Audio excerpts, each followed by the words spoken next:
Iyon, at dahil nga laglag ang GS, atin na lang silang lulutuan rin chicken curry at baka din ni mananalo.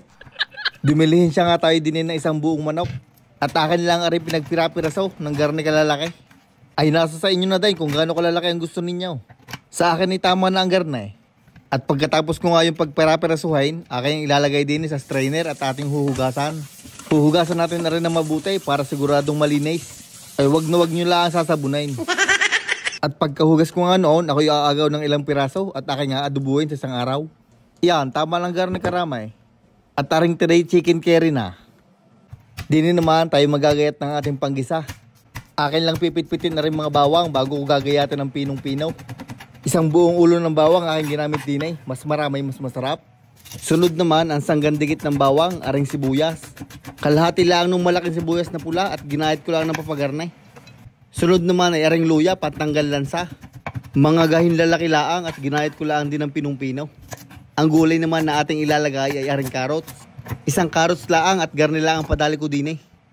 Aring patatas naman ay gayon laang din. Sinlalaki laang din ang carrots para hindi magkatampuhan. Maglalagay din tayo din ng pulang bell pepper. Tinanggalan ko muna ng mga buto at hindi naman kasali iyon. Bago ko ginayat ng garne laang kalalaki. Pwede din kayong gumamit ng ibang kulay diyan, wag lang violet. At pagkatapos ng ating gayatan, tayo muna maglilinis na kaunti para naman maganda-gandang tingnan. At yan ho, ready na ang ating mga kakailanganin sangkap. Na-mix and plus na natin kaya pwede na natin lutuin. Atin munang iwa-warm up ang ating kawali bago lalagyan na rin mantika. At sa oras na yun mag-init na, atin ang ilalagay aring carrots at patatas. At nilagyan ko lang ng tig 50 asin at paminta. Para carrots at patatas pala ang ay malasa na. At pag medyo nagba-brown-brown na, atin ang ilalagay aring bell pepper. Isinama ko na para naman hindi malungkot. Ginisa ko na lang yan ng mga 3 minuto bago natin ahanguin. Basta yan ay medyo nagtusta na ay masarap na yan. Dini na din sa kawaling aray. Nagdagdag lang ako ng mantika. At pinirito ko naman aring mga manok. Uunahin natin ilagay yung mga balat para yun ay magtusta agad.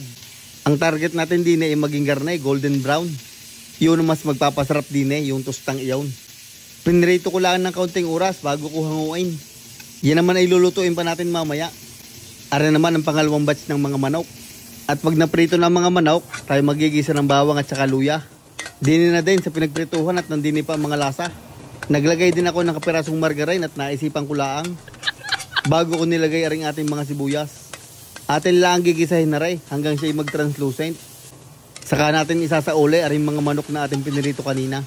Lalagyan natin na rin ang 2 dahon ng laurel. Mga 8,888 curry powder. Bago natin na rin tutubigan, mga 1 baso laang. Hahaluin ko lang rin ng bahagya para matanggal yung mga powder sa taas. Bago ko nilagyan na rin paminta. Mga 900 lang na rin. Tsaka madami-daming taktak na rin patis at hindi na tayo mag-aasin. At ang huli, 1 kutsaritang asukal na pula, pambalance.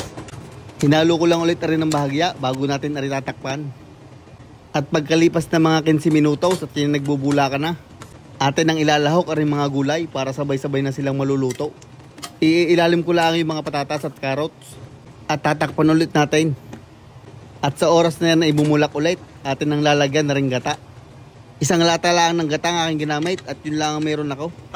Akin lang aring hinalo hanggang kumalat yung mga gata, sabay akin ulit tinakluban. At pag yan ay bumulak na ulit sa pangatlong beses, atin naman titimusan kung masarap na baga. Kulang na lang ng kaunting patis at ayos na. Pwede na natin aring palaputin gamit aring slurry o yung pinagsamang cornstarch at saka tubig. Iyan ihahalo-haluin ko laang hanggang siya lumapot. At pag yan ay lumapot na, ay di yan, luto ng ating chicken curry. Ay kiring-kiri ang kulay. Ang kulang na lang din ni siling labuyo ay kayo na lang maglagay. Masarap din ni manghang. Siya atin muna rin ipi-plating, maiba naman. At syempre atin na rin ipapari sa kanain, ay saan paga? Ang paborito kong parte ay yung Thai part, kaya yun ang aking ilalagay. At akin lang gagarnisyan ng crispy onions. At iyan na ho ang ating finished product. Abay talaga namang, sarsa palaang ay ulam na.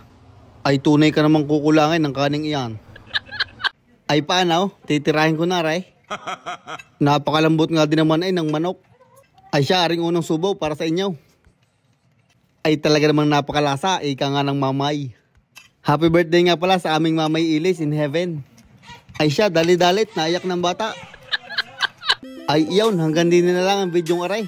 Ay maraming salamat ho sa inyong palaging pagsuporta. Shoutout nga pala kay Arada Gerardo from Santo Tomas, Batangas.